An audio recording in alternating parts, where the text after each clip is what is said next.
This is Glenn Healy. Hi, this is Braden Holtby. This is Daryl Sutter. Hi, this is Brian Burke. This is Jordan Tutu. This is Keith Morrison. This is Kelly Rudy. Hi, this is Scott Hartnell. Hey, everybody. My name is Theo Fleury. This is Tim McAuliffe of Sportsnet, and you're listening to the Sean Newman Podcast.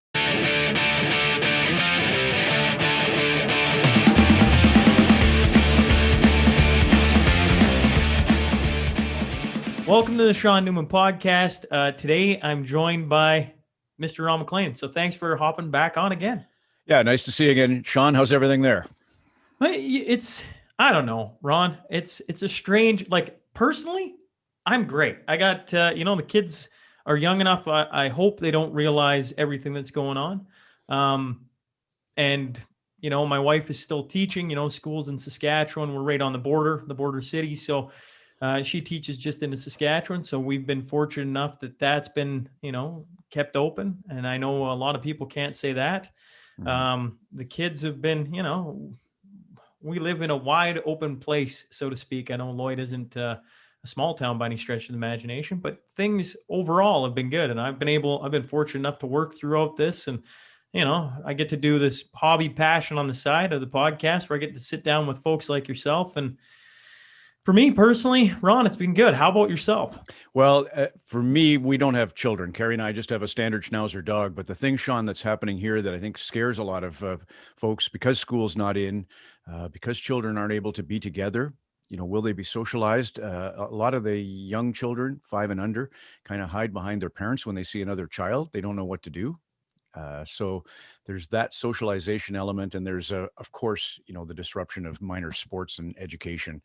That's really been stressful for moms and dads down east in the GTA. But we're, and then you feel like you see the light at the end of the tunnel. I got the AstraZeneca, which I don't know. There's so many things about that particular vaccine, unfortunate tragic deaths and whether we'll get the second jab. But like life, it's you just got to muddle. And I feel, and the other thing that's bizarre, and it has continued to be bizarre, is the real estate market is just booming around here. So you have people, selling and moving to cottage country in Ontario, and the price of homes is great. And so it's almost like there hasn't really been an economic downturn in at least where I live. So everything's kind of at cross purposes. You need to take care of yourself, but wow, here's an opportunity. So yeah. Nothing to do with the NHL, though, in the upcoming playoffs, that's for sure. Well, as you know about me, if you can recall, the last time we chatted, we got to an hour, and you were like, "Geez, we haven't even talked hockey." And I'd hate to disappoint everybody, but you gave me a line. I'd mentioned to you last time. Skip Craik had given me a line, that hockey mirrors society, and that's really stuck with me. I mean, geez, you were my 100th episode, Ron, and now I'm going to be sitting at, I believe, like 172. How fast things move along. That was back in July. And I feel like when I went back and listened to it, we were talking about Black Lives Matter and everything that's, right. It has been as slow as it's been full go nonstop. We're going as fast as the train can move. It's been a year. Well, and a year ago, I was doing In Conversation was similar to your podcast. And right after George Floyd, I interviewed Donovan Bailey, and I'm interviewing him today. We're doing okay. event. So it's about something totally unrelated in a sense. It's about a youth program in Oakville where we live. His parents actually created the Caribbean Association of Canada in what we call the Halton region, which is Oakville and some towns around here. But yeah, it's so strange that a year to the day almost that I interviewed him last time, right after George Floyd happened in late May. It happened on Memorial Day in the United States. So, but yeah, I was really busy with the In Conversation series at that time. And that was kind of the focus. And of course, nobody dreamed, I don't think then, that the pandemic would be as severe now as it is. The third wave really hit Ontario hard and parts of Canada hard. And but we've been able to keep the hockey bubble no longer a bubble, but hockey going. And that's also been a sense of normalcy, at least in my personal life. But yeah, when we look back at this 365 days, and congrats on that number of podcasts, and congrats. It was great that you had Grapes. I'm sorry, I should have listened to it. I haven't listened to it yet. No, it's all good. But that's Grapes, great that Grapes had a good piece of wisdom. I was going to finish by saying, last time you're on, you said it's like a campfire chat. And I went, geez, I've thought that thought now for you've turned into Skip essentially, in that it's been one of the things I'm like, that's it'd be better if we were sitting across from each other and had a beer in hand, Ron. But Exactly. but that's kind of the way I approach these conversations. Don was good. He had a good story. I think it was in his documentary, and actually I think it was in his book. But to hear him say it, I thought was really was moving to me. Right? He talked about his lowest days, and then 3 years later he was coaching Bobby Orr, right? And on I thought the ferry, right, going over to Three Rivers. Actually, he was talking about praying at his bedside. Oh, right. Yeah. That's a different story that involves. Yeah, he's trying to get jobs. Right, he's gone for a construction. He's tried to sell cars. Nothing. He's got to take care of Rose and Tim and Cindy, and But he also tells a great story about being on the ferry going over to Three Rivers. He's been assigned there, and he hears Danny Gallivan on the radio describing a Habs game, and he thinks, what's become of me? Like I'm headed off to Timbuktu here, and poor Rose in tow, and then they get off the ferry, and his car won't start, and he has a few of those grinding, on the journey. Those are what make a man, I think, right? For sure. Those are life-defining moments. I listened to our 100th episode. I re-listened to it, and I was like, I've written down all these hockey things, which I am going to get to hockey here because there's been some great stories, I think, over the year, and I don't have to go further than Connor McDavid and what he's doing for the Oilers. But at the end, you said, you got to be authentic to who you are, because you can't just change just because Ron's on. And I went, frick. Like, I was listening to that yesterday. I'm like, all right, fair enough. Well, then I say all the time, I'm not sitting in Ontario. I'm not seeing everything go on. We hear the stories, but what I do see is what's going on in Alberta. I do see the protests now starting in Quebec, in BC. We had a rodeo go on here on private property just this past weekend. Like, people are, shall we say, upset. And I went, Ron's a level-headed guy who last time we talked about a wealth of stuff, including you and Don. And I kind of wanted to get your perspective on what your thoughts are on everything going on, protest-wise, because there's a lot of people upset, and it's hard to not, look at that and go, that's people too. Right. For sure it's people. And I think I told you the story of Gordon Lightfoot at the concert at Clayoquot Sound saying, the truckers have to earn a living too. It was a Save the Forests concert. And he had that line of sort of practical thinking.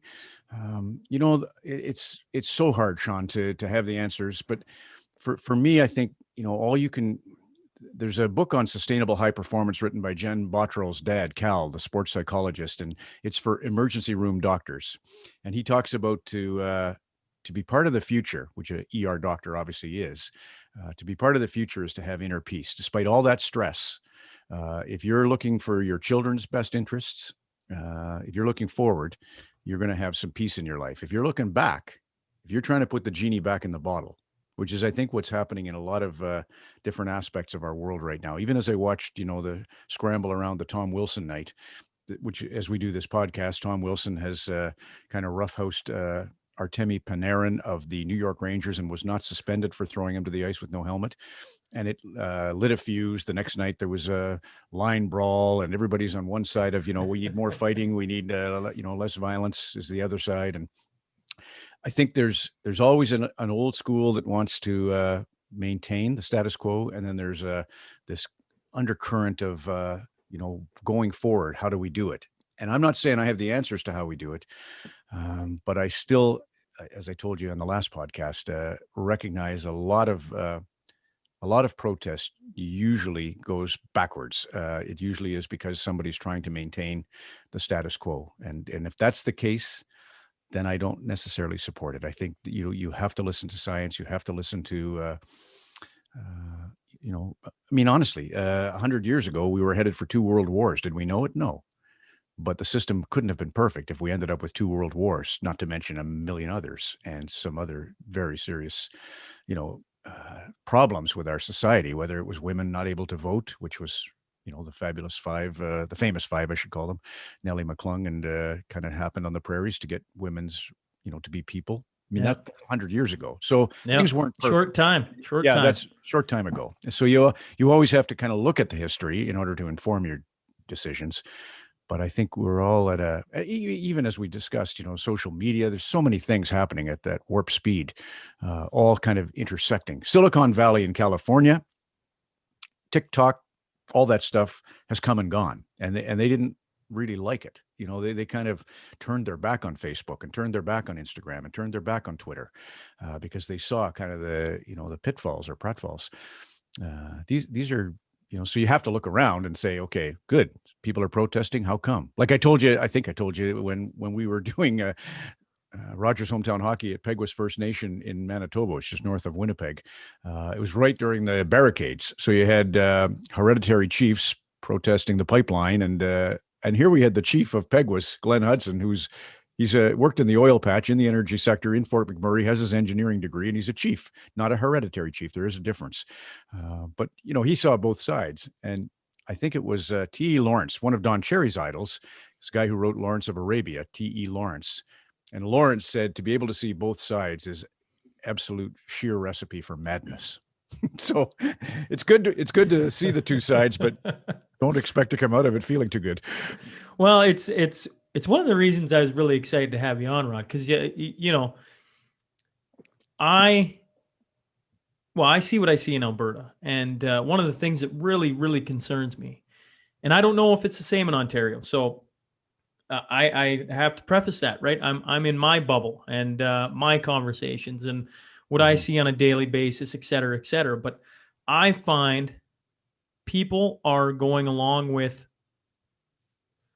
the rules in the public eye. Does that make sense? And then when nobody's watching, the rules aren't right. Right. Oh, it's same here, Sean. God, So I to drive me- into work and people are out. They're just. But isn't that walking to the beaches. But isn't that concerning, Ron? Not because of COVID. I don't mean it because of COVID. I just mean it as society. All right. That you're portraying one person one way, and then when you're out in the public, you're portraying, like, isn't that lying to yourself or lying to the world? Like, either we just got to get on with life, and people got to just step up from where they are and just be like, listen, life's going to go on, and we have to carry on, because like the vaccinations are getting more. Honestly, like I think we're all of our population that is high risk is getting vaccinated or has been vaccinated, and the push for that. And I just go, but I come from, and I got to preface this, I'm a 35-year-old, young kids. I'm a population that hasn't been nearly as affected. And so I understand that bias quite well. And I'm like, and I come from Alberta, a farming family who, we have space. The population density isn't nearly, I can rattle off a bunch of stuff, but it gets confusing because,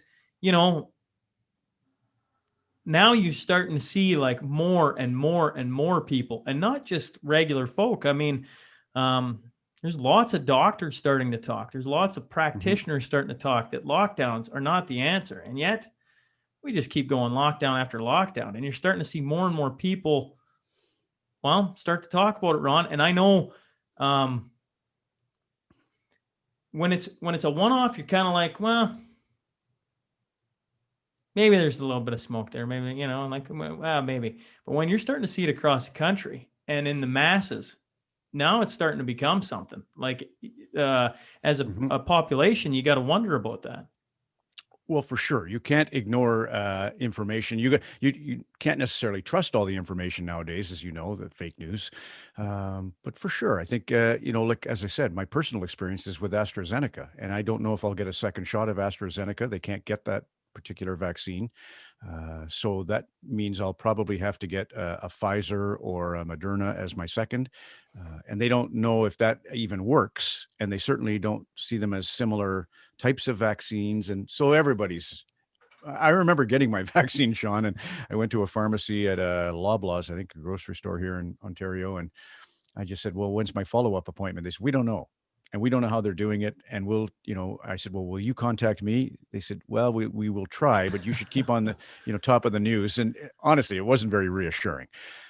And none of this is. The only thing you do know, and everybody's wary of, is it a ploy for pharmaceuticals to get rich?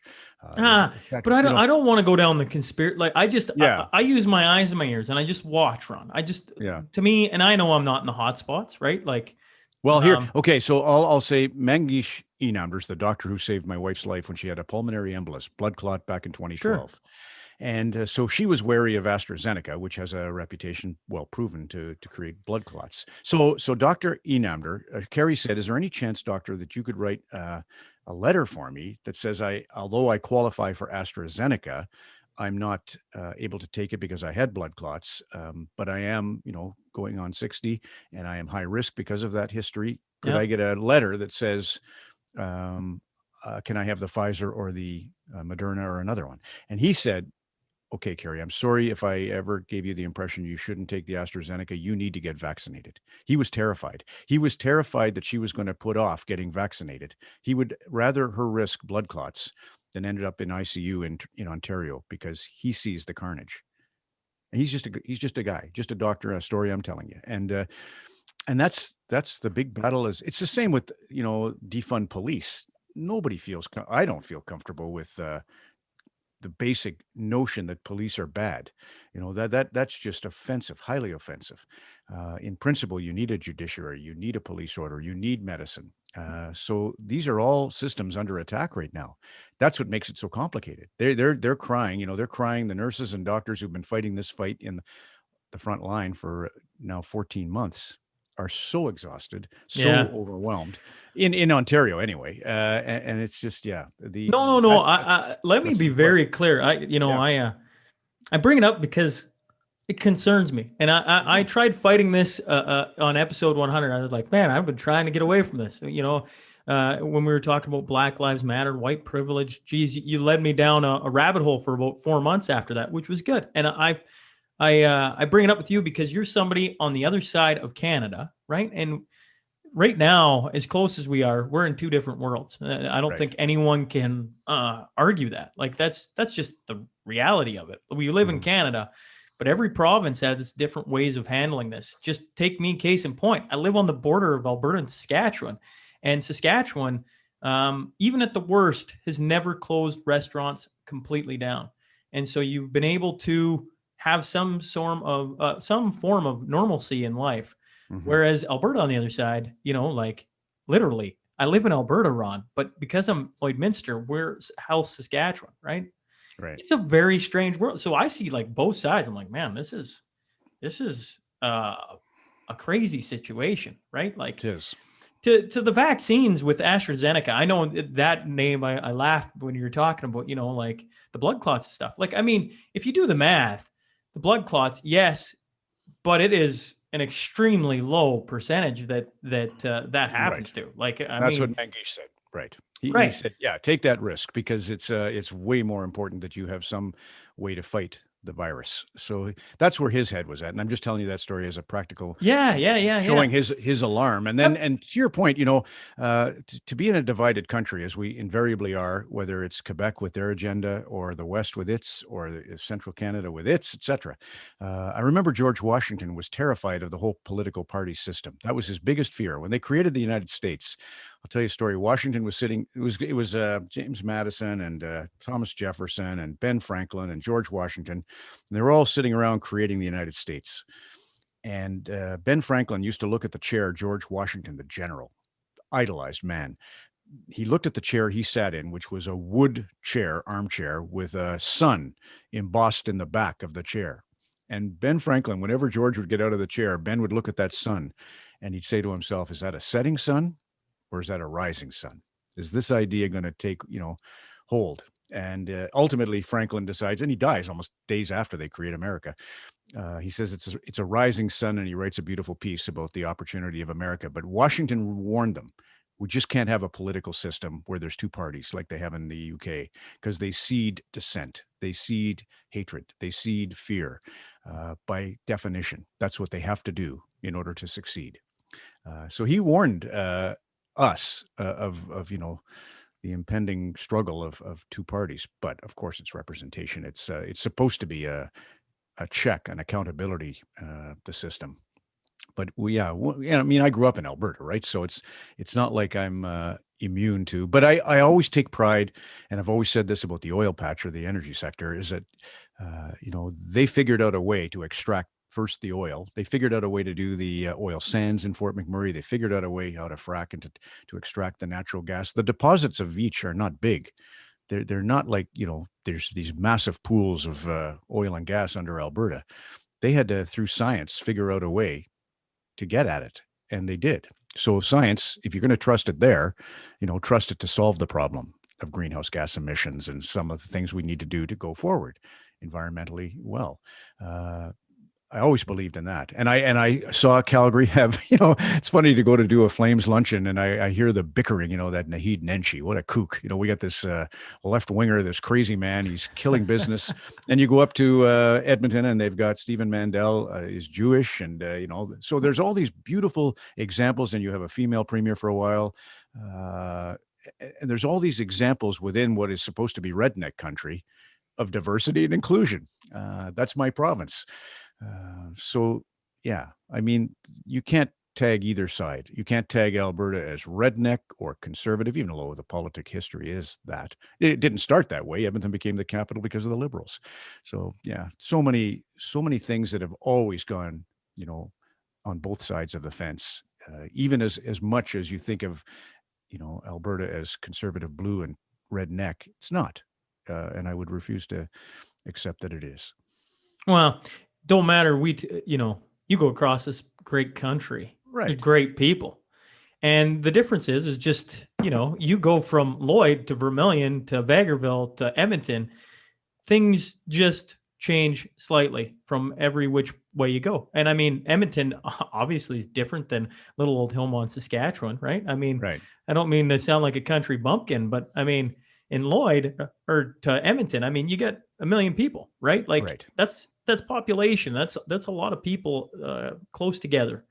And you just move farther away from that. And we're just, seeing what the world's doing. And the funny thing about that, sorry to interrupt again, Sean, but the funny thing about big cities and small towns is the small, like Hillmont and Edmonton, are the same because nobody really knows your business in Edmonton.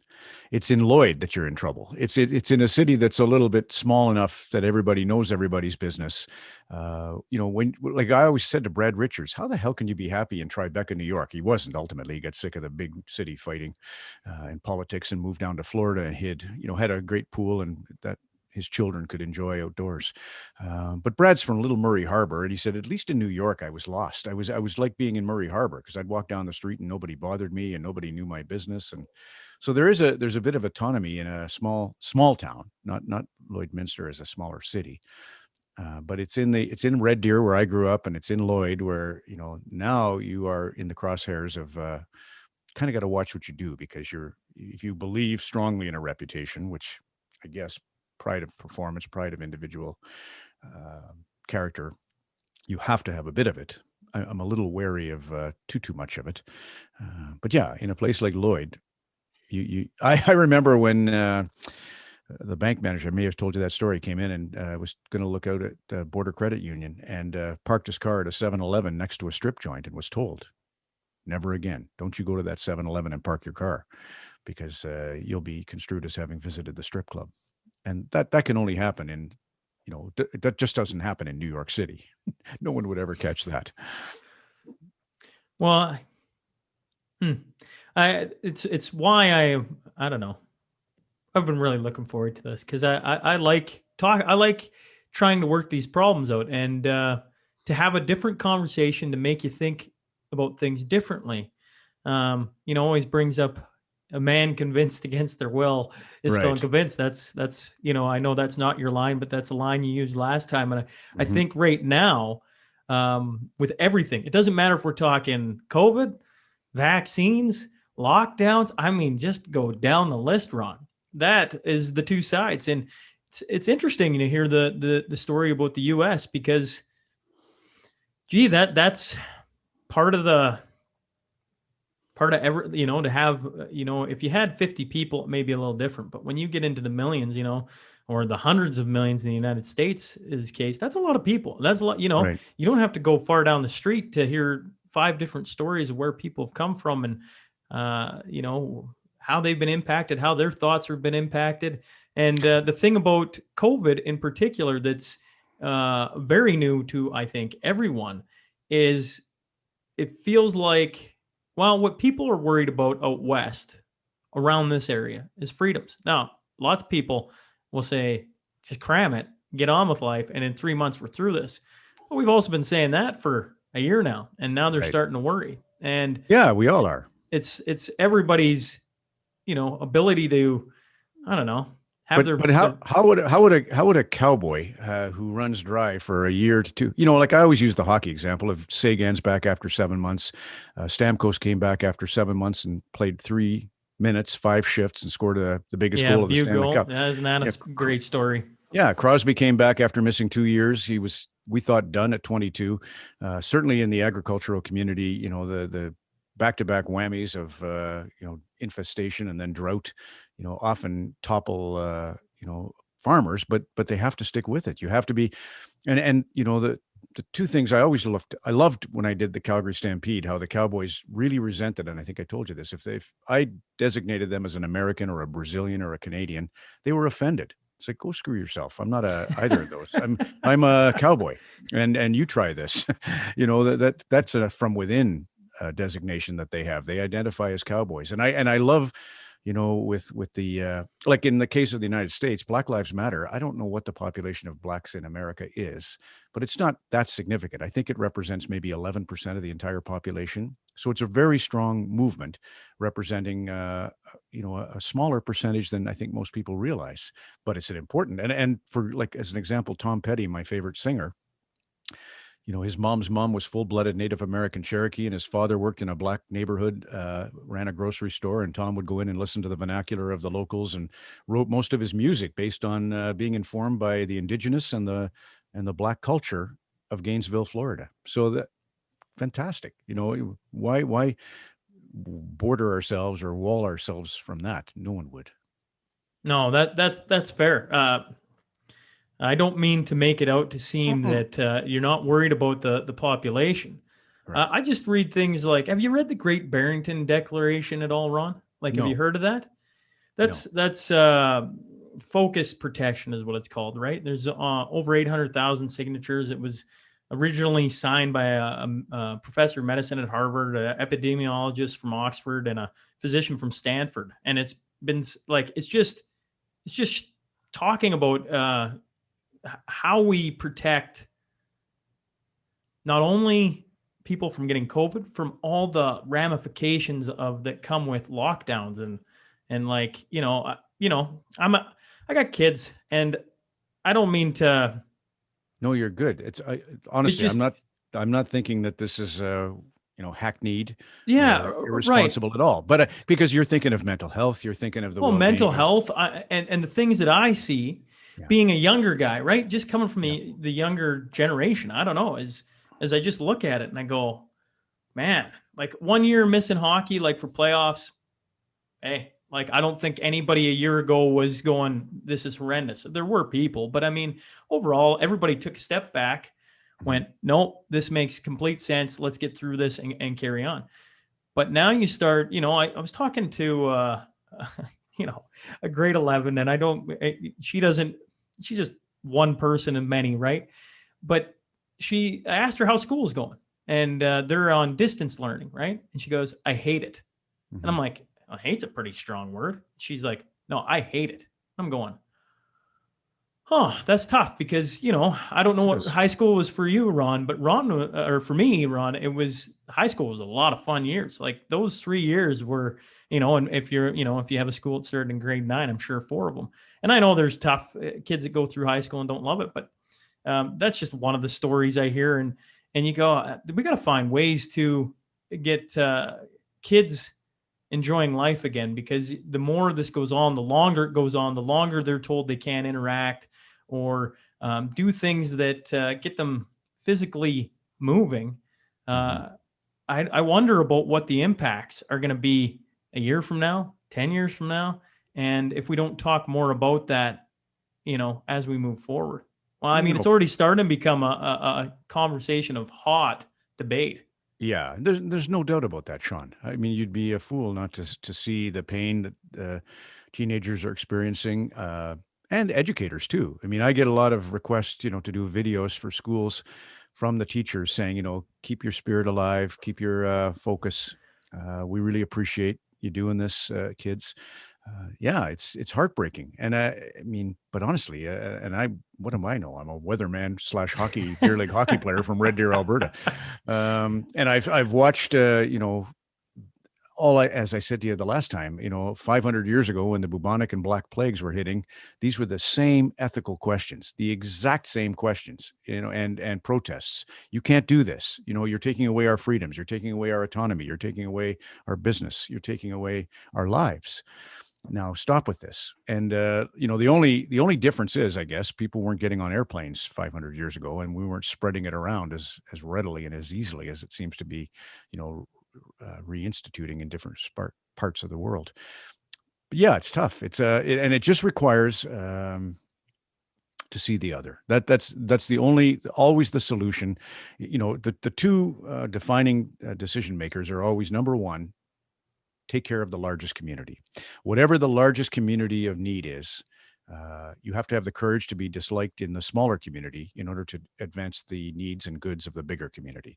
So if the world at large is, still susceptible to the coronavirus, if that's true, and I'm not, chief medical officer, but if that's true, and it appears to be to my eye, based on most of what I see, if that's the biggest community, the biggest concern, that has to take precedence.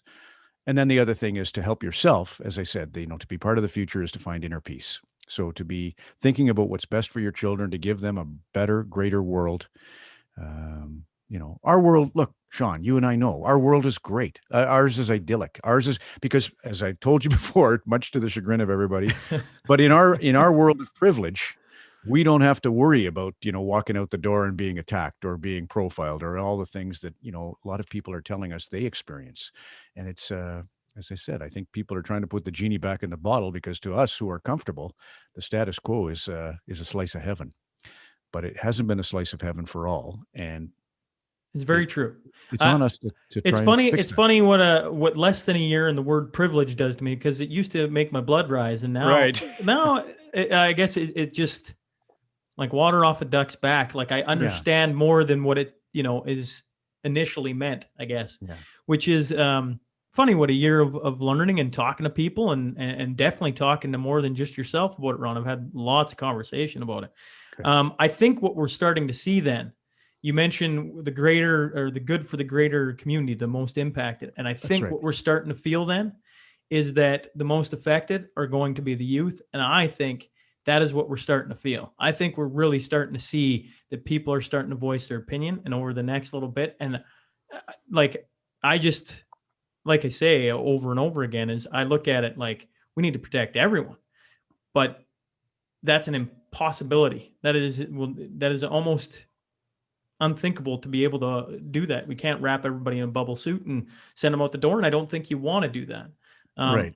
But at some point here, or maybe right as we speak, to me, the winds are shifting, and you're starting to see it across Canada on a global scale. More and more people are marching, saying we need to, and whether or not, once again, me and you are not medical doctors, but we're still people in a society where we get to talk about it. And I think that's a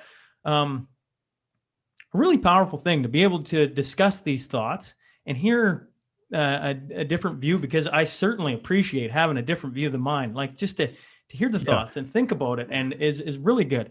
Now I got to switch for a second, because you mentioned Cowboys, and I wonder, Ron, you went to the Stampede an awful lot. Did you ever get on a bull, a horse? No. A steer? A horse, for sure. A horse. Yeah. In fact, when it was bucking, Ron. Never. No. You I never had friends thought... that did.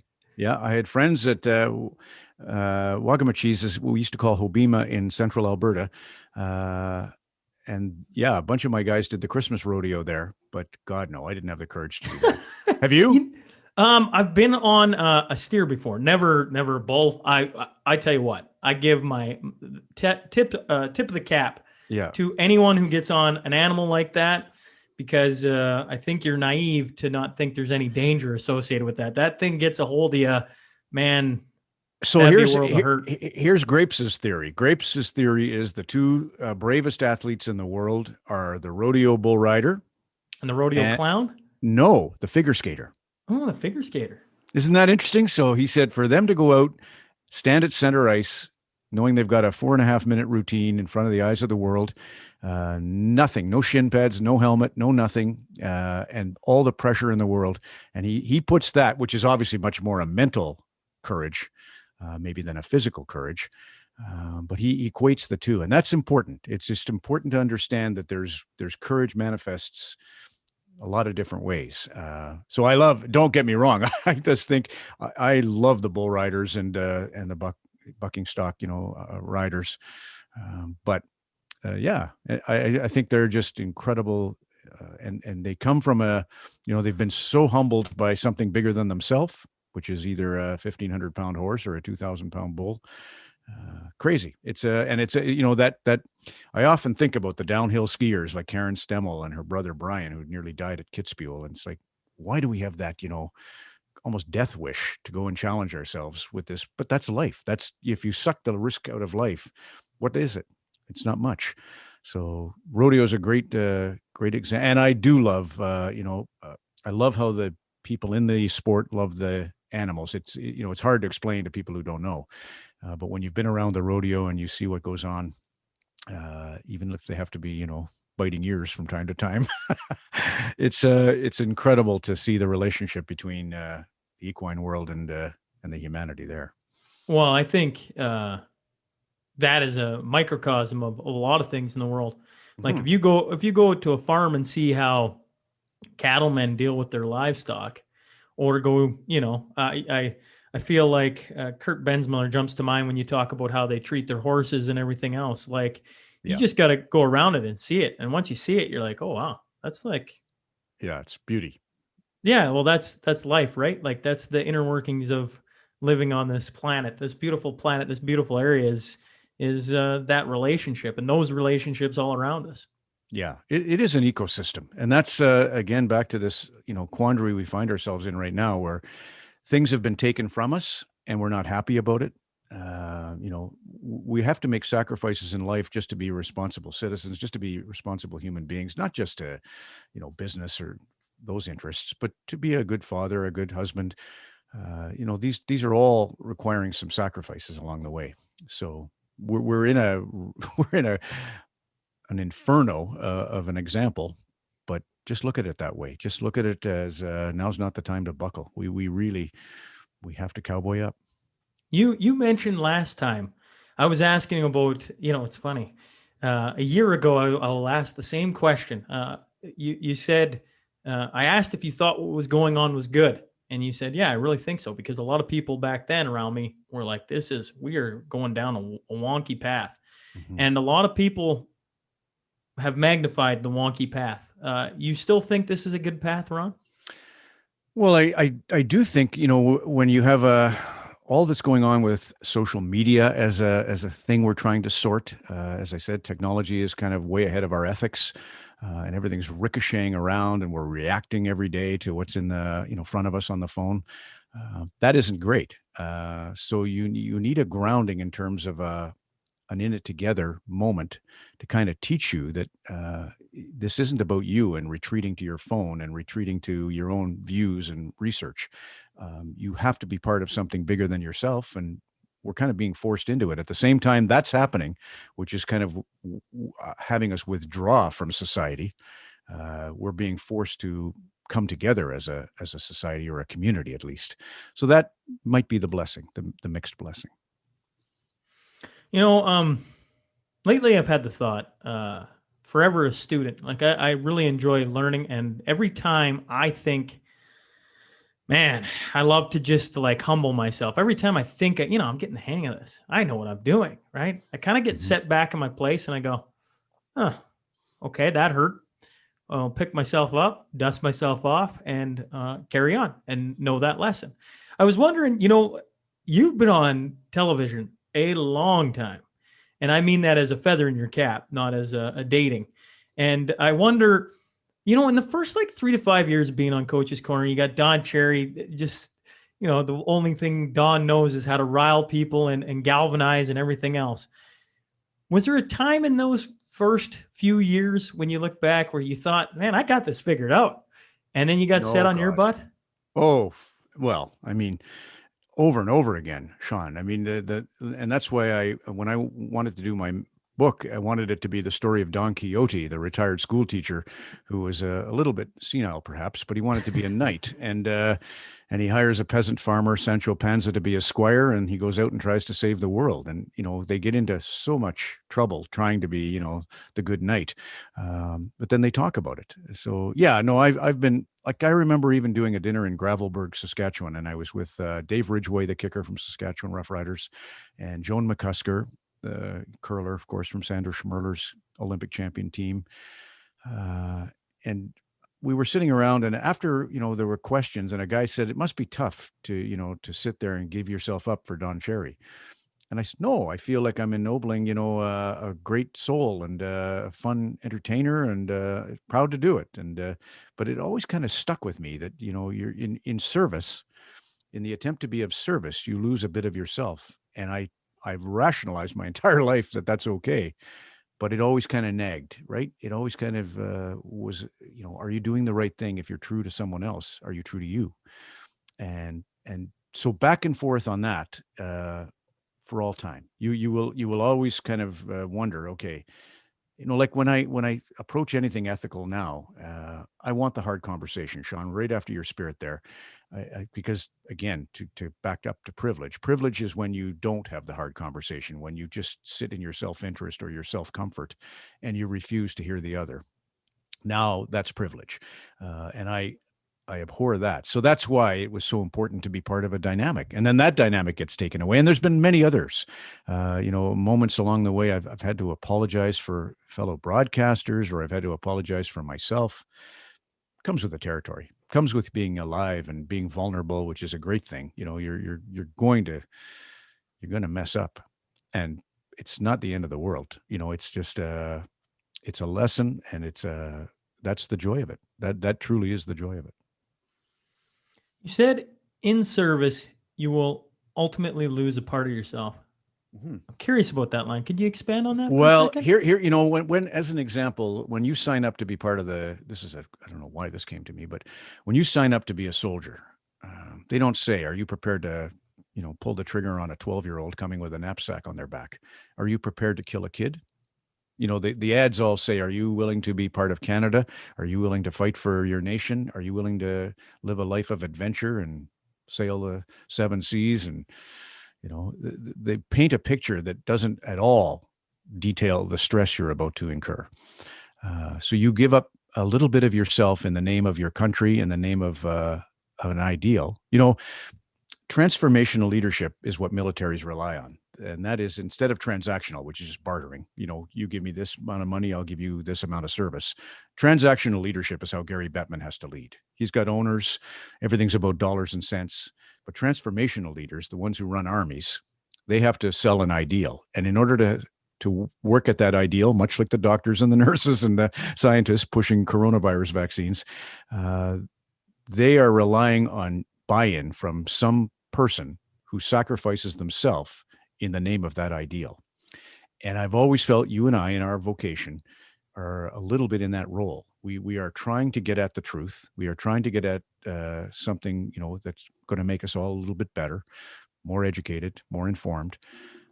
But you lose a little bit, if we do it right, how can Sean Newman be Sean Newman and Ron MacLean be Ron MacLean and achieve that? They can't. You have to sacrifice yourself in order to allow the other to have that moment. So it's a challenge. It's one of the things I admire about you, Ron, because I think when I approach the podcast, I kind of take a step back. And the reason I named it my name is because I say this all the time, is I want to go where I want to go, which means I want to be true to my values. And so I've heard you talk an awful lot about your values, and I don't know, I just admire that, because sticking true to yourself is very, very difficult, right? And that's maybe why I go back to what I see behind closed doors to what I see out in public is people aren't sticking to their values. And I think that's a very dangerous thing for people in society, or a society, to do.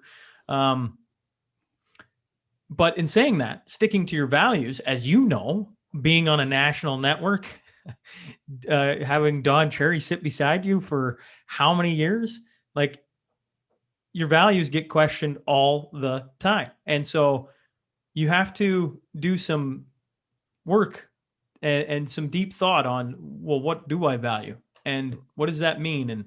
And I admire you for, I really do admire you for what you say and how you say it, and the work and the effort you put into it. But it also means that by doing that, you will never have 100% buy-in of what people listening to you or watching you, because that is an impossibility. Of course. Yeah. So Sean, it just ends up, when I look in the mirror, do I like that guy? That's because right. you have to choose who to lose in order to maintain a little bit of your, self-worth and your purpose. So yeah, to be liked, there's a couple of things. You want to listen, which you're good at. And, I try to be good at. Listening is really important. And then after that, if you want to be liked, you tell people what they want to hear. You basically patronize, but that's no good. That will lead you to a very, hollow life of looking in the mirror and hating the person you see. So your core values are everything. Your brand is is everything. But having said that, I'm sure, God, I don't want to be foolish or extremist here, but, I'm sure Hitler believed in himself, so you have to watch, that you don't just sit back in the mirror and say, I've got this zest. I have this figured out, and my research has led me down this path. So I'm right. That is unacceptable. You have to be full of questions. You have to be full of uncertainty, in order to, I think, be part of a 7 billion enterprise, which is planet Earth.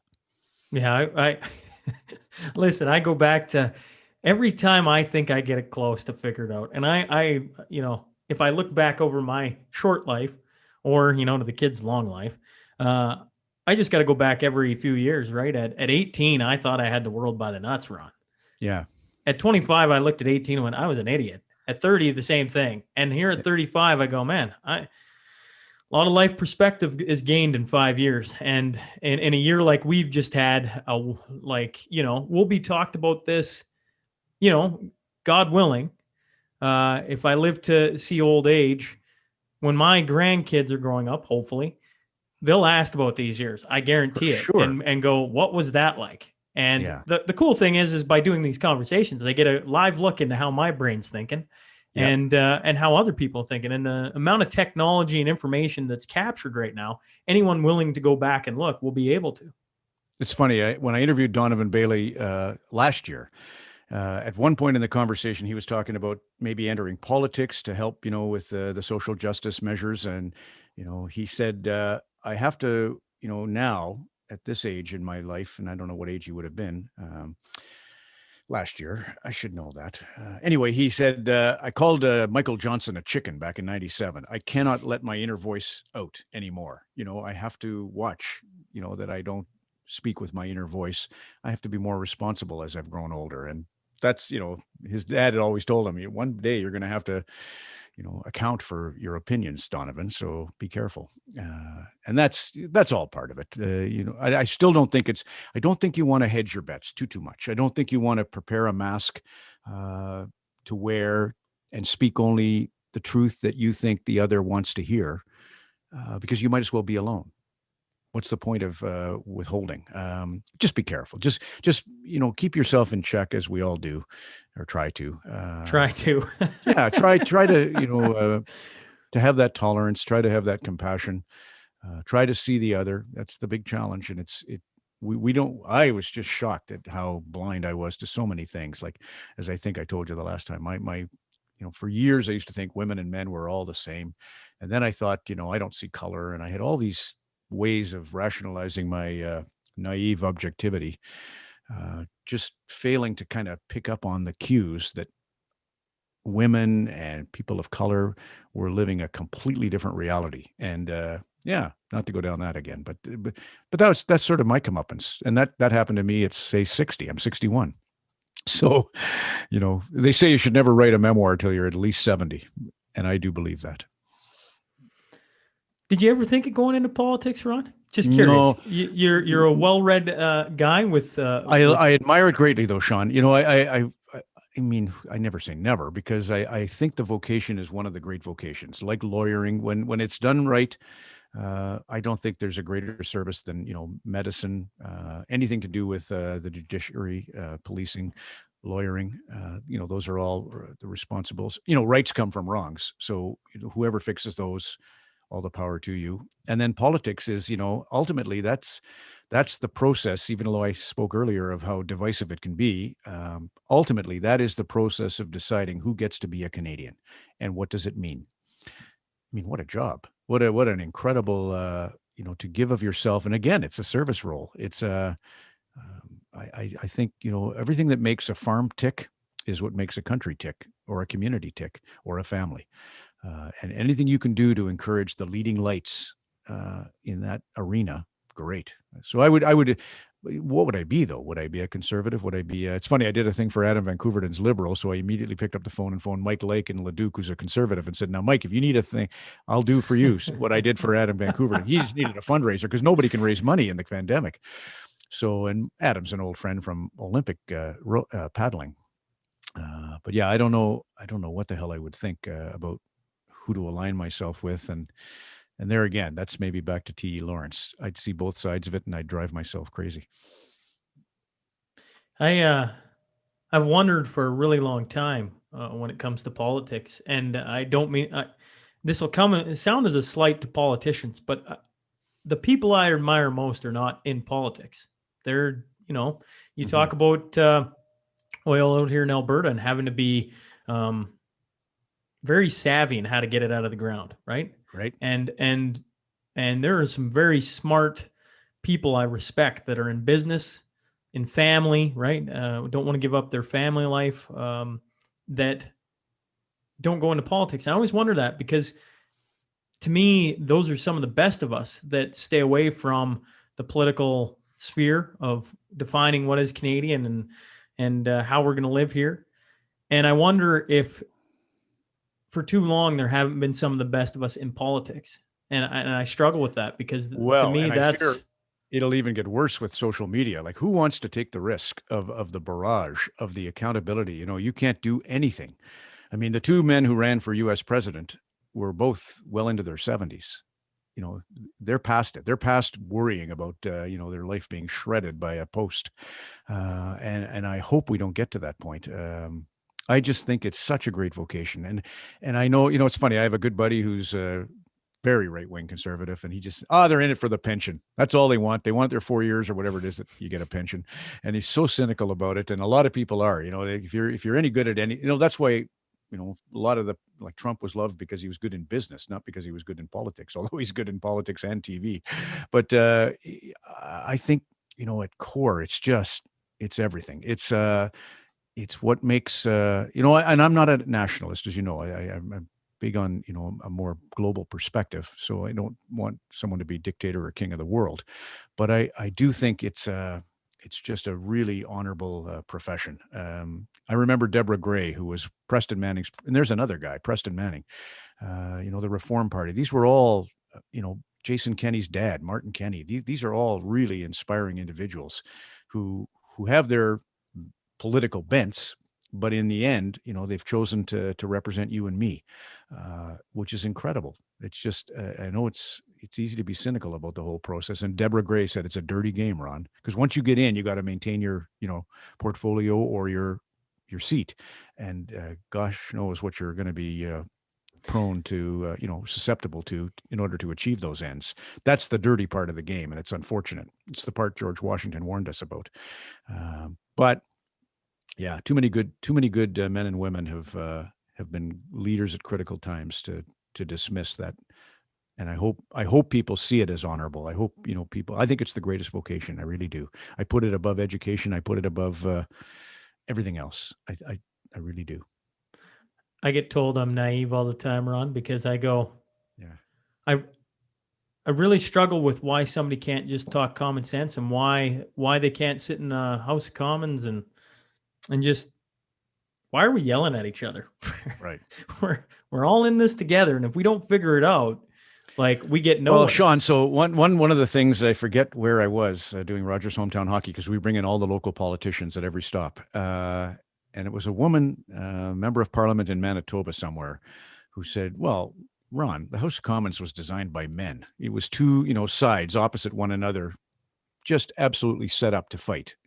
Said if it was a woman designing the House of Commons, we would have had it in a circle, and we would have eliminated that natural tendency to want to go at the other side. It was crazy. It was just a little observation she made. But I thought, I wonder if that's a simple resolution to this foolish incivility that we see at times in the Commons. But yeah, that's that whole grandstanding. There's all kinds of things that you can point to and say that's wrong. But is the core purpose of politics good? I believe so. Well, 100%. The core purpose of politics is what gives us the lovely society we live in, Ron. Like, Right.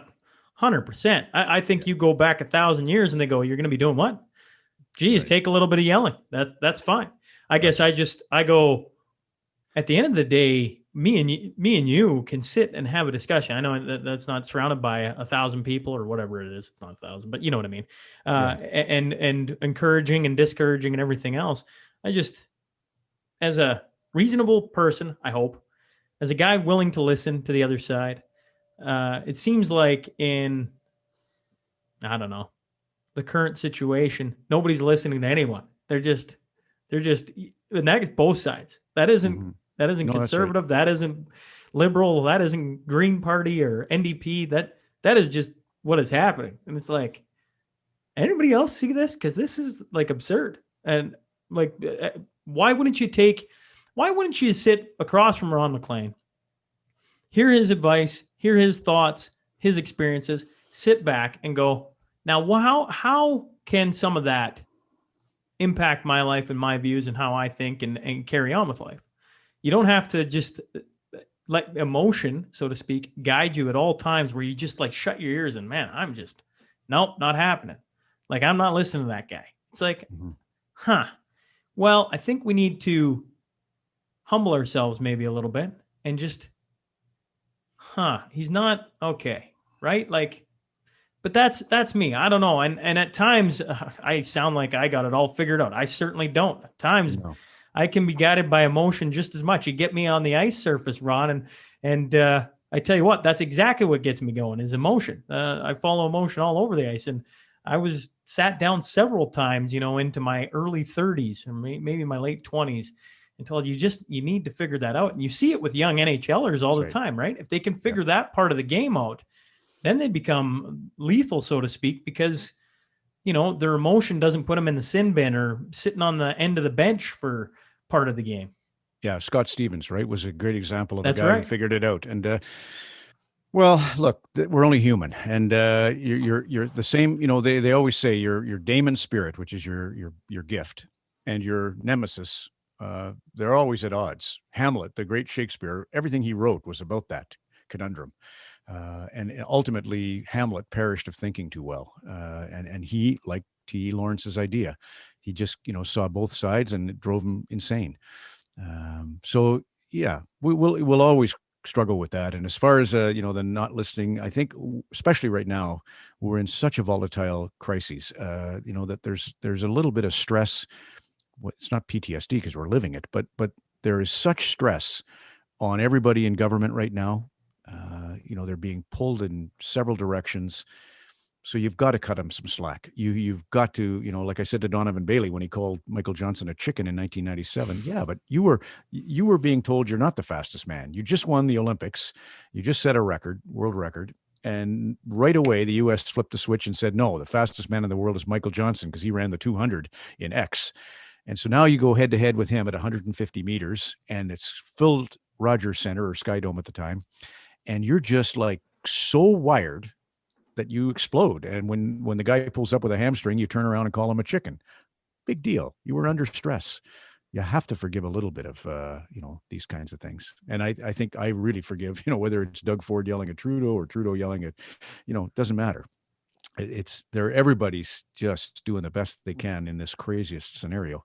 So now, and you bring up some good memories with Donovan Bailey. Those were, as moments as a kid where you know exactly where you were, and that's what he says. Yeah. Right. He's Paul Henderson. That's right. You're right. Absolutely. I wasn't around for Paul Henderson. So I hear the stories of it. I'm like, oh, that's super cool. Well, some of the big ones for me is Donovan Bailey. I'm no runner. I mean, but it was Canada, Bolt, right? But it was Canada. And it was, holy crap, the fastest man on the planet is Donovan Bailey. And even when he got called out, you're like, here we go. This is going to be awesome. He had the entire nation behind him. Then you got Sidney Crosby's goal. I wanted to ask you about Ryan Miller, and I will ask you about Ryan Miller. But, Sidney Crosby's the golden goal. Everybody knows where they were sitting for that one. That was perfect. I mean, the United States doesn't see it, but we certainly do. Where were you? Sitting with family and friends and probably one too many cocktails. And I don't know if I've ever jumped so high in my entire life, Ron. That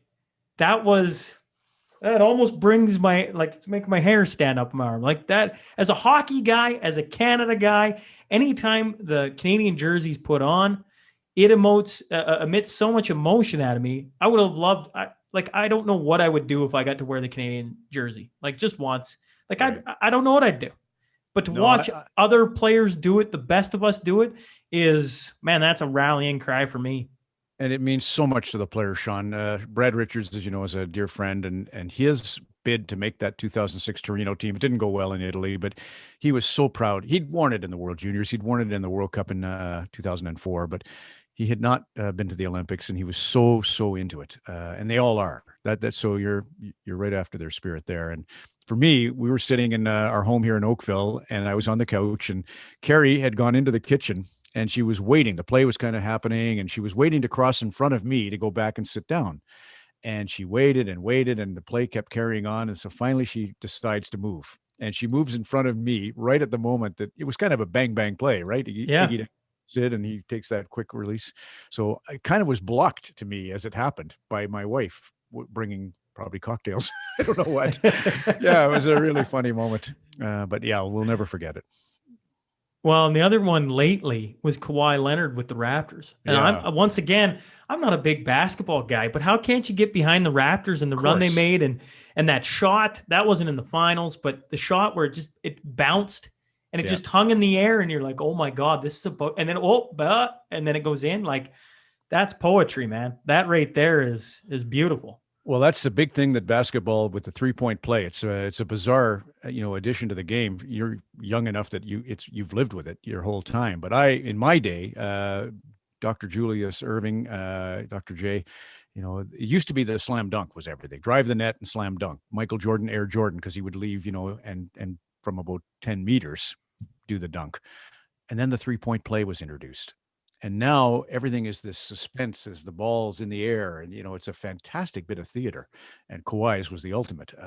So, yeah, they made a change in the game where everything's on the periphery.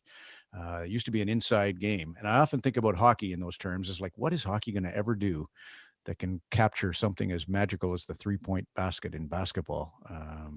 Because the game, it has moved a little bit outside the house. We call it in hockey, I guess. I don't call it that, but the crease and, the slot. Yeah. Everything's kind of on the periphery too with, you see Austin Matthews come out of the zone, or not McDavid. McDavid is old school. He's taken it right to the net. Yeah, anyway, that's a funny observation about the Kawhi Leonard points that I remember is it's one of those theatrical balls in the air. Crazy. Yeah. Those are some good moments. It's always good to talk about the good moments because, I bet you everyone listening is going, I remember what it was, because those are big moments, We haven't talked about hockey, Ron, and I want to talk about a little bit more hockey. I think something I really admire in a hockey player is longevity, and Patrick Marleau, most games ever played, Like, is that, I mean, you're a guy who gets to sit and talk about this stuff on the daily. Mm-hmm. To see somebody pass Gordie Howe and I don't know, like, is that not its own sense of beauty, right? Like right there, For like sure. The ability to keep going year after year, have the career Marleau had, be the type of character that he is, right? Like we hear, you know, you bring up Tom Wilson and everybody ragging on that, and whether we, you know, it's not that bad, whether it is that bad, whatever, who cares? At least in my opinion, I didn't see it as, you know, this isn't going back 20 years, in my opinion, where you had people hacking and whacking and Patrick Waugh racing out to fight Osgood or Vernon. And that sends people back to those years. That was only the 90s or maybe early 2000s. No. But Patty Marleau was a guy that shows what's best about hockey, in my opinion. And for a lot of reasons. One, Doug Wilson brought him back, so that just shows you, you know, the return to San Jose is a great compliment. The fact he's playing for whatever he's playing for now, I think $700,000 a year or a little more maybe, but he's not playing for money. He's playing for the love of the game. He certainly wasn't playing, you know, 2 years ago for the longevity record. He just loves the game, and I think that's, you know, he's a great example of a guy that, you know, his influences were swift current guys, whether it was Trent McCleary or Mark Lamb. I was so grateful to see. He was always just a fun, classic guy. It was great to hear Kelly Rudy tell the story about him living with Kelly, but not driving to the rink together because he had a fancy Corvette, and Kelly wanted no part of driving to the rink with an 18-year-old in a Corvette. So, yeah, very excited for the Marleaus. His mom and dad are just great. So nice. How about, I mentioned earlier, Ryan Miller. I'd read an article about him saying, you know, he would have been the hero of the U.S. if he, you know, Right. if they would have beat Canada, right? Because he Jim was, Craig. that's right. But once again, he played the LA Kings. This is a few nights ago, and I'm sure everybody knows what I'm talking about. He gets, you know, at the end, the handshakes, and you can tell probably about the first 4 or 5 guys that have played against him, you know, for a good majority of their career, understand what it means to be in the league as long as he has in a goaltender position among everything else. That to me is one of those cool, small little moments, very small little moment that encapsulates what hockey is about. I've thought on your side, you probably get to see a few more moments than the average viewer. And I was wondering if there was a moment that sticks out to you where hockey, you know, I mean, there's probably so many, Ron, but, you know, the handshake moment of staying on the ice afterwards to congratulate on a guy on a career well done, even if he didn't win the U.S. a gold medal or, you know, a Stanley Cup. Well, for sure. I always cite the Broncos as my ultimate moment of what hockey means to us, but humble Broncos. But, you know, with Ryan Miller, there was a young prospect for the London Knights, Ian Jenkins, who, as he was coming up the ranks, Ryan Miller kind of mentored him. And he had Ryan Miller's number 35, and he had Ryan Miller posters in his bedroom, and he's drafted second round by the London Knights. And unfortunately, the day before training camp, he is in an accident. He jumps up onto the back of a half-ton and slips and falls, strikes his head on the bumper and then the pavement and dies. And Bo Horvat was on that London Knights team, and Bo wears number 53, which is the 35 inverted, to honor Ian Jenkins. But so whenever I think of Ryan Miller, I think of all that he did for Ian. And I just, funny enough, had a communication with a kid named Hunter Jackson as a young goaltender. He's retired now, just got his degree at University of Alberta. But he was a good friend of Ian Jenkins too. And they all remember what Miller did for Ian Jenkins. So a kid from down around Ann Arbor, Michigan. Yeah, special guy, special talent, and I love you know, the handshakes alone are one of the things that hockey has that, I mean, I guess the NBA players all kind of embrace after games, so I shouldn't say, but it's a really neat tradition that dates back a long, long time. And I always remember the photo of Rocket Richard, you know, bloodied all up, and he scored a goal on Thompson, and they are shaking hands after the game. And through the years, Johnny Bauer and Gordie Howe, 2 guys who would hang together in Waskesiu, Saskatchewan. Yeah, it's a great tradition.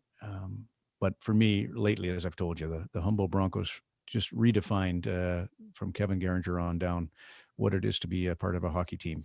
And you see it when you see that with Miller the other night. Yeah.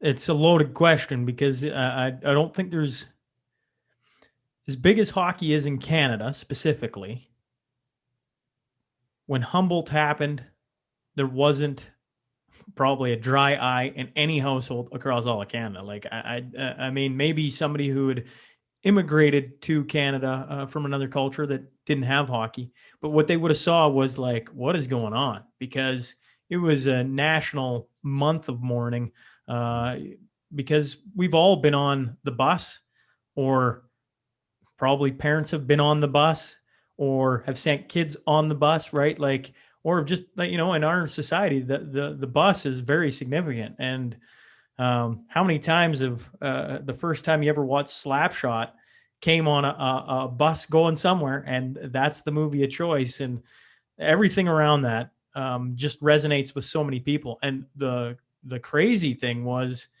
how quickly the entire world was impacted by it, right? Because it's just not Canada that plays hockey and the game we love. It's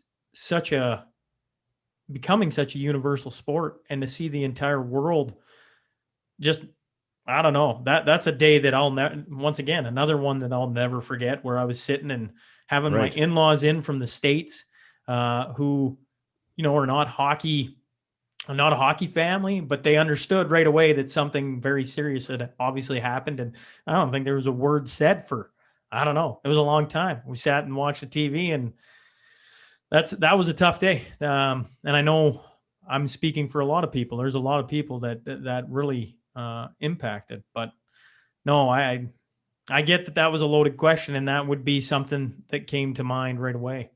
Yeah.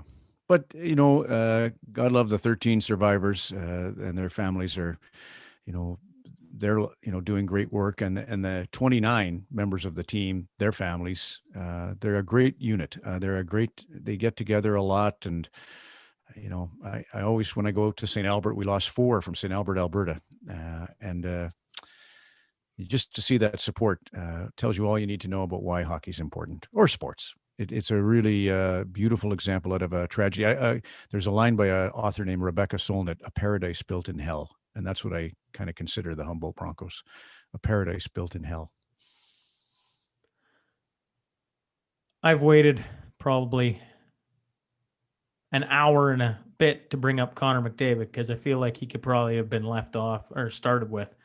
But I found myself, Ron, if you can believe this, I'm sure other fans have thought this throughout the season. I watched him the other night, and I went, what is McDavid doing? Come on, pick it up. And then at the end of the game, he had, 3-4 points. And what is he sitting at right now? In 51 games, 93 points. And I'm like, maybe I could just cut the guy some slack. He is pretty much throwing this team on his shoulders, so to speak. Not that Draisaitl isn't certainly helping, and not that the rest of the team isn't helping. I've ragged on Darnell Nurse once upon a time, and he continues to make me eat my lunch every game, which is fun to watch. But when I talk Connor McDavid, you've been around the game and been privy to seeing things firsthand. I know this question gets thrown around a lot, but man, who is the last guy like Connor McDavid to, at his age, in front of you on game after game after game, to just do what he does? Like, he is, as an Oiler fan, got to be very careful here that I don't let these years go by to watch such a magnificent player wear my colors and not appreciate that for what it is, because that doesn't happen all the time. You're right. Once in a lifetime by far. It reminds me of Donovan Bailey. I was lucky to see him up close, and to see him win the Worlds in 95 and then the Olympics in 96. And you just knew he was an otherworldly talent. Obviously, Wayne Gretzky was an otherworldly talent that I was lucky enough to cover. And he's that. He's all of that and then some. The only guy that's similar in terms of speed would be Pavel Bure. And Bure had magic hands too. He could do a lot, at speed, but I don't think he ever had the vision that Connor possesses. Connor has not only the hands and the feet, but he has the vision. So he's faster than Wayne. Bobby Orr was as fast in his time. Bobby Orr was as fast and probably the closest thing ironically his agent, to McDavid that there is. But I remember in 2017 when Corey Perry, who's just unbelievable, Perry scored the winner. Game 5, Edmonton's up 3-0 with 3.5 to play, and Ducks come back and win in double overtime. Corey Perry scores the winner, and Draisaitl is sort of leaning up against the boards, and Connor comes by and knocks him on the arm and says, "Chin up, Leon, let's go. We'll get him next game." And in the next game, Draisaitl had a hat trick. Edmonton won to force the 7th and deciding game, which ultimately the Ducks won. But right there, I thought, okay, this guy is beyond, the fastest thing I've ever seen. Faster than Orr because of, I don't know, time. Certainly the greatest hands and feet combination. Gretzky's on par for vision. But there's a good example of he's also a great leader. And I don't know that everybody knew it because he's kind of sullen in some of his interviews. He can be persnickety. He unlike Sid, who's kind of, always kind and not earth-shatteringly interesting with his answers because everybody keeps things close to the vest when you're that big. But he's a special leader, McDavid. So they're going to be a handful. And we talked off before we started. Montreal's got the defense and the goaltending to be dangerous, but it clearly comes down to, if you're looking at talent, Toronto versus Edmonton. And wouldn't that be fun? Would that not be fun? Yeah, it will be, and it's such a personal rivalry. It's very much like Lemieux and Gretzky, and Ovechkin and Crosby. You can see Matthews and McDavid are building to this, personal vendetta. So yeah, I hope it happens. But I wouldn't, they're all exciting to watch. The 4 that are in for Canada. If that came to pass, Ron, if Toronto got Edmonton, as because a year ago, it would have had to have been they meet in the Stanley Cup Finals. If there's one great thing that may come out of COVID, it could be that Toronto Edmonton can meet in the semifinals and actually get to have a series against each other. That would be, I don't know. That would be unbelievable because Montreal Toronto first round, which is that's right. Hasn't happened in 40 years or whatever. Well, Crosby Ovechkin meeting year after year after year. That was some of the best hockey ever seen. That was two of the best going at it. And to have Matthews, McDavid, and the all-star cast on both sides go head-to-head, man, that would be great television. I don't think there would be too many not tuning in for that. And what I got to sit and think about is, oh God, my wife, Carrie, she always says, when I leave the house for a playoff game, Ron, try not to be trending tonight, because trending on social media is usually a bad thing. And it's just a funny joke we have within us. But how loaded the stakes will be in terms of viewers. They will be just frothing. Poor Cassie Campbell, she was in the middle of a hornet's nest earlier in the year when she suggested that Matthews' two-way game has surpassed McDavid's. And you know how it is. Oilers fans were apoplectic. And so I gotta steel myself right now for everybody's going to be so on, tenterhooks watching this playoffs. That be ready to have a thick skin. You brought up Orr being probably, if there's 2 guys I wish I could go back and watch in their time, like at my age where I can actually understand how good it is. Like I was a defenseman, Bobby Orr. I heard about Bobby. Well, I grew up watching Don Cherry's Rock'em Sock'em, so I got to see a little bit of it. But to actually see him in his heyday, to hear all of your generation talk about how good he was, geez, that would be something to see again, right? To actually go and witness it live. Try and find a video. I think there's the best of Bobby Orr, that there was a special done on Bobby. And what's really striking is his use of the backhand. And Beliveau before him had the backhand too. I know Brad Richards said in his time playing hockey, Mario Lemieux was the best on the backhand. But that's one of the, the Sedins had their, what they called Sedinery. And it was because a lot of their plays were backwards. They used the backhand and they cycled backwards. And that's one of the tricks. And, I think it's in McDavid's cases, on every breakaway, he kind of feigns he's going to the backhand and then just flicks the puck forehand, left side of the net. But I'll tell you Bobby Orr's story the viewers might like. I don't know if I've ever told you, Dr. David Mulders from Eston, Saskatchewan, just down the road here. So he's the Habs doctor for over a half a century. His first ever client was Bobby Orr. Bobby was playing for the Oshawa Generals in the 60s, and he came into the Montreal Forum to take on the number 2 defenseman in Canada, Serge Savard, and the junior Canadians. And in the first period, Bobby's cut over the eye bad. And Dr. Mulder's just a kid. He goes down into the emergency room behind the Canadians bench, and there's Bobby Orr bleeding profusely, and he stitches him up, and he says, "There you are, Robert." He's just stitched up the Messiah. "There you are, Robert. You're good to go." And Bobby Orr says, "May I have a towel, a wet towel?" And Dr. Mulder says, "Well, Bobby, it's okay. I cleaned you all up. You're all set." And Bobby Orr says, "Yes, but may I have a wet towel?" So they get him a wet towel, and Bobby gets down on the floor and cleans up all the blood around the trainer table there. And then he goes into the hallway that leads up to the ice. In the old Montreal Forum was a linoleum floor, and he cleaned up all the blood all the way up to the ice. And that was Mulder's first ever patient. And it's just such a great story about that's the kind of guy Bobby is. And yeah, to see him play, it's the highlights don't do it justice, because there were a lot of clumsy goalies and a lot of clumsy players back in the day, right? But oh my God, when you see him in full flight, when you see him pull away from guys like Frank Mahovlich, who at top end speed was a really fast skater, you just appreciate that he was McDavid in the day. I think the coolest part of that entire story is the cleaning up of the blood. Yeah, isn't it though? Ron. Yeah.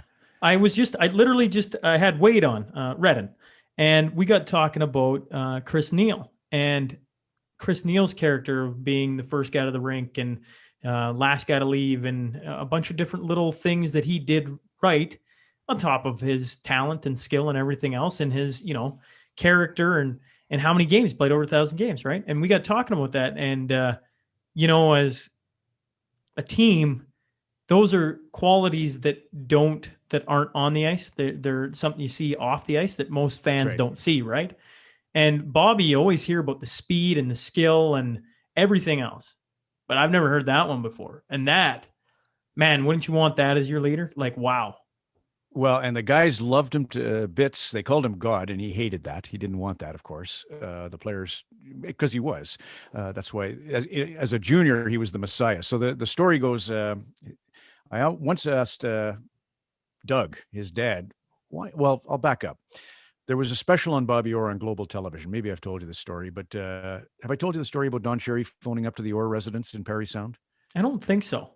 Okay, so there's a special, a 1-hour special on Global Television on Bobby Orr, 9:00 on a Sunday night. And Grapes has his steamer, gets ready to watch it, opens a couple of beers, and about 35 minutes into the show, Ron Hewitt, the host, asks Bobby, "What's your greatest thrill?" And Bobby says, "Well, obviously the first cup, you can't trump that. And, I have to say I didn't get to play in the 72 series, so 76 Canada Cup was very special. But honestly, if you ask me my highlight, it was playing for Grapes in Boston." And Don's sitting watching this, and he can't believe it. So he opens up another export beer and downs it, and then he phones up to Parry Sound to phone Bobby's mom and dad, Doug and Arva Orr. And the phone rings and rings and rings, and Don pictures a house party, and all the people watching the special. And finally, Arva answers, and it's kind of a wimpy hello. And he realizes, oh my God, I've awakened her. What's going on here? Arva, Don Les Cherry here. I just watched the special. Unbelievable. Wasn't he great? And not just the highlights, but he come across so good in the interview. You must be so proud. And Arva says, "Oh yeah, Don, thanks. You're talking about the special. We got it on tape last week, but here, I'll let you talk to Doug." Doug's in bed too. So passes the phone to Doug, and he does the same shtick about how great Bobby was. And Doug says, "Yeah, you could sure shoot a puck." And Don thinks, shoot a puck? What are you talking about? He's the fastest skater in the history of the planet. He's a skater. So I asked Doug, what's the deal? Why did you like that he shot a puck so well? And Doug said, well, Ron, they called him the Messiah when he was in junior. Everybody called him the Messiah. Played his first game in Detroit. Second game was back in Boston against the Montreal Canadiens. And Gump Worsley, Montreal goalie, said in the Boston Herald, the kid may have been the Messiah in junior, but Saturday night he's going to play against men. And in the first minute of the game, Boston-Montreal at the Garden, Bobby came over the blue line and from 55 feet beat him with a slap shot, beat Gump Worsley. And the place just went crazy because they all knew that Gump had, slagged him. And Doug said, that's for me, the greatest moment I ever had. Not the Stanley Cup flying through the air, not anything else. It was when Bobby beat Gump Worsley to put him in his place in his second NHL game. So there's a little story too. You guys get to see so many things and hear so many things. And I mean, that's time too, right? Like obviously living to see it. And Bobby is one of those interesting stories that I just, as a defenseman, Scott Niedermayer was a guy I really, really admired on how he played the game, just his ability. I was talking about actually that with Wade too, his ability to get up and down the ice. But Bobby is one that I think all defensemen go, even young guys, they hear so much about. And then you hear some of the stories, and man, there's a lot more than just talent there. That's character and a little bit of fight and passion in them too. Well, they have to juggle, when you are designated the Messiah, right? Everybody hates you. So you know how to be, they respect you, but they kind of, they doubt you. They don't believe that you could be all that you're advertised. And so it's a lot of pressure. It's a lot of navigating. Wayne Gretzky made sure the fourth liner was valued. Bobby Orr never wore the C. He wanted everybody else to receive the accolades. He made sure Espo won the scoring race. He sat in the dressing room. There was a pillar in the middle of the Boston Garden Bruins dressing room, a post, not a pillar. And the players all fought for the position where that post blocked a view of Bobby Orr, because he would look at you with darts for eyes if you hadn't pulled your weight in that period. So the optimum seat in the Boston dressing room was any seat where Bobby Orr couldn't get your eye, because he just held everybody to account with a glance. He was that respected. Yeah, special talent and guy. He looked after Walter Gretzky, God love him. When Bobby had his golf tournament up in Parry Sound, he would bring Walter to it every year, and Walter would say grace. And when Walter, honestly, it's funny because usually when Bobby Orr enters a room, it's like royalty. But when Walter Gretzky would come into Bobby's golf tournament at a beautiful theater there, it's called the Stocky Center, that's half Bobby Orr Hockey Hall of Fame and half a Performing Arts Center. Unbelievable venue. And Bobby has his golf tournament reception there. And there comes Walter Gretzky. And, he was a bit frail at the end, just like a king coming into the room. And yeah, that's Bobby. And poor Bobby went through the ringer with, I think he, because he endorsed Trump, he was kind of persona non grata with some folks, but I don't begrudge that one bit. I love that he's a loyal guy, and who he believes in. So, but what a player. Well, isn't that what we all admire, is somebody who sticks to their values and their beliefs and everything else? For sure. No, I appreciate you sharing and coming back on, Ron, and indulging my brain, so to speak. As much as I love to pick your brain, you I know you don't mind when I bring up these things, but it's good to tease the mind, so to speak, and kind of get some things off my brain with somebody who isn't in this neck of the woods. But in that being said, I'd like to slide into the Crewmaster Final Five, just 5 quicker as long as you want to go. Feel free to keep it short, or if you got some stories, by all means. But shout out to Heath and Tracy McDonald, sponsors of the podcast since the very beginning, as everyone knows. It's funny. My first question was going to be a Walter Gretzky, because I thought, Walter Gretzky is, in hockey lore, a hockey dad, as fitting as it is probably close to the top. And of course, he passed away in the time since we last talked. And I wondered if you didn't have a great Walter story. But in saying that, I can slide by that if you like, because once again, you just gave a great one. Yeah. Well, I'll just say that, to sit with him at Torino after Canada got knocked out, and Wayne came in with Bob Nicholson, and Steve Tambellini was there, and it was the whole brain trust of Team Canada.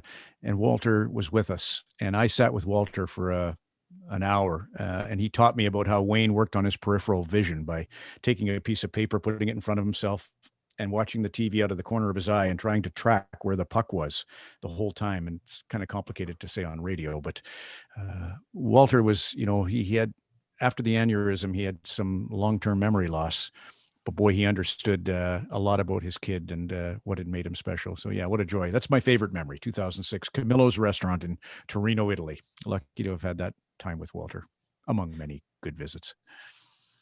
Take me back to 1989 or that era, about the first 1989 and 1992, somewhere in there.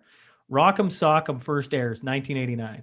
Mm-hmm. What was your thoughts when Don was had the rap video? I can't remember the exact year. It was in the first, 5 to 6, let's call it. Did you go, wow, that was amazing? Or were you like, Well, that was something. No, yeah, I grew up on Stampede Wrestling, Ed Whalen's before your time, but I really loved wrestling. And my guy was Archie the Stomper Gouldy. He was called the Mongolian Stomper, and he was from Carbon, Alberta. But he was incredible. He was a great entertainer, gave great interviews. He was a, bad guy in the wrestling ring. And I went down to visit him at Creative Arts Center in Red Deer, Alberta. Stampede Wrestling was in town, and he's my hero, this wrestler. And I went down with my autograph book and I presented it to him, and he shredded it. He tore up my autograph from Gordie Howe and Jean Beliveau and Pat Stapleton, just shredded it. And my dad was really mad. I was only 11 years old. Dad was mad, wanted to see the manager. I said, "No, Dad, what would you expect from the Stomper? It was great." And that's how it was for me, and still is with Don. Like I feel bad we got into mischief we couldn't get out of. Please don't. I didn't mean to call it mischief, but we got into a mistake we made that we couldn't get out of, that Don didn't want to get out of. But yeah, he was always, for me, a little bit, well-schooled, journeyman, American Hockey League star defenseman, Calder Cup winner, and so forth. But he was also a little bit Hulk Hogan. He had the showman in him, and so I always just smiled at it and loved it. With all the things going on, concussion-wise, fighting-wise, et cetera, et cetera, et cetera, do you think in your lifetime you'll ever see hockey go to no hitting? Well, I don't know about no hitting. I doubt that. But I do think, in this Tom Wilson situation we just went through, once again, you start to say to yourself, okay, you've got all these kids out there trying to fight that don't know how to fight. There's very little fighting in major junior hockey, never mind junior A hockey. So there's very little fighting. The only, the last bastion of fighting is junior. There's none in college hockey. There's none in Europe. So you've got a ton of unqualified, folks trying to fight. And that's when it gets dangerous. And the problem with opening up the game as we did is suddenly the hits became dangerous. As you said, concussions were the result of the speed of the game. But I think you need the hitting to make it, even the women's game features a lot of hitting. It's not, said to be such, but it is there, and it's better game when there is some contact. Players can make a move and, can use a body to make a move. You have to have contact for the sport to be any good. So you'll never see the end of hitting, but I'm almost convinced you'll see the end of fighting, other than the obvious, when tempers just boil over and you get a nonsensical fight. Yeah. Oh, I think we're already there, right? Like fighting just is, what's funny about Tom Wilson is like, did he bully some guys? Yeah, he did. Yes. Was it, I don't know, right, wrong? Well, who's to say? I didn't like his pose in the box, but I mean, what are you going to do? You can give him gross misconduct for making a mockery of the game. That's it, Right. But I didn't like the Panarin. Honestly, Sean, I did not like him throwing Panarin to the ice, because to me, it almost looked like he removed the helmet, like you do in an old fight. Yeah. And then he threw him, and it was just a little bit too reckless. It should have been a suspension. There's a lot of, how could that not be a game? It just. That is too risky to take. It's a star player. You don't want McDavid thrown around like that.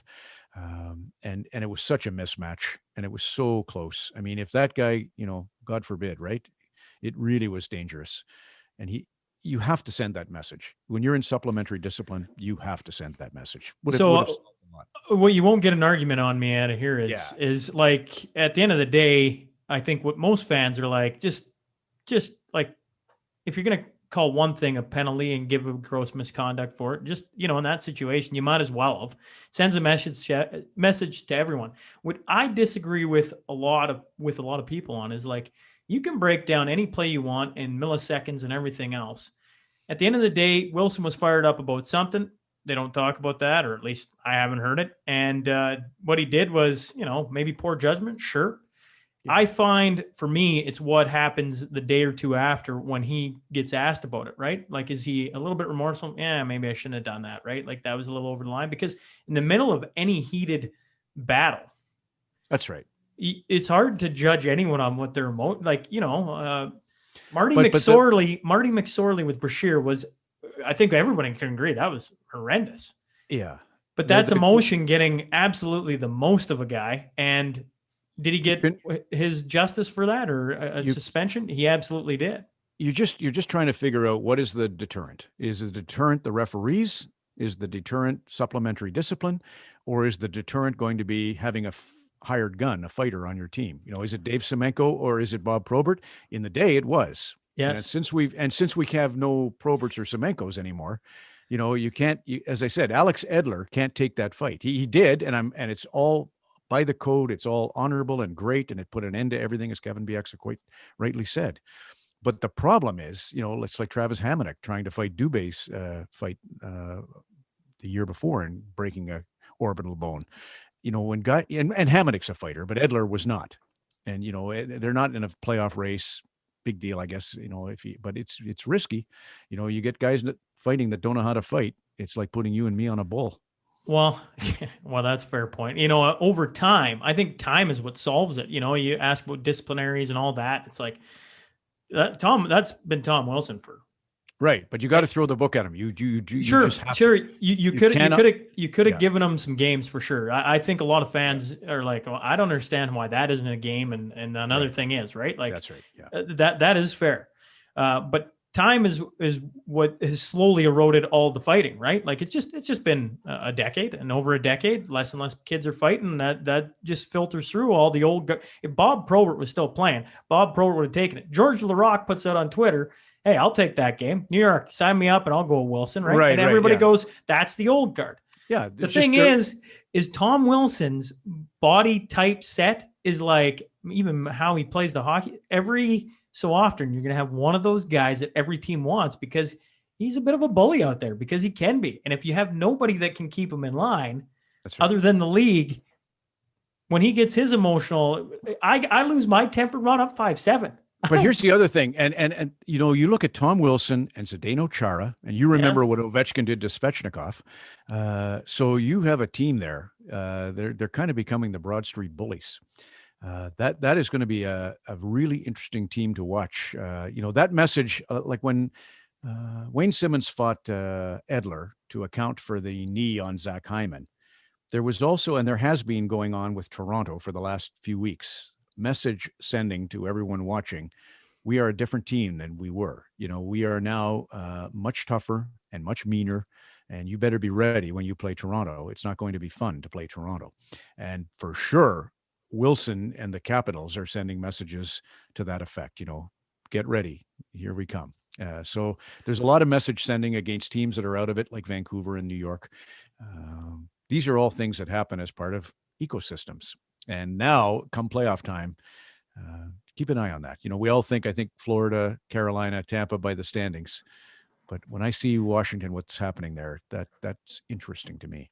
That must be the hockey player in me that makes me smile, because that message sending and the mindset going in of like, you don't want to play us.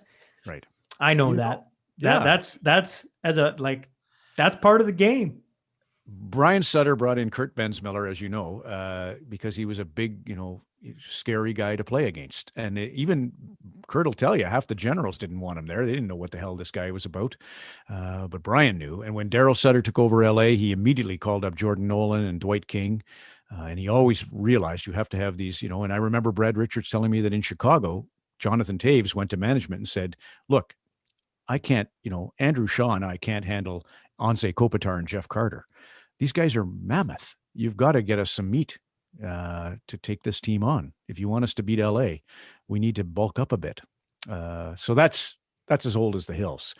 All I was saying earlier is that, the pool from which to find George LaRocque's is vanishing. So you're right. You're suddenly in a situation where, to put the genie back in the bottle is not easy, because there aren't guys that can play and fight.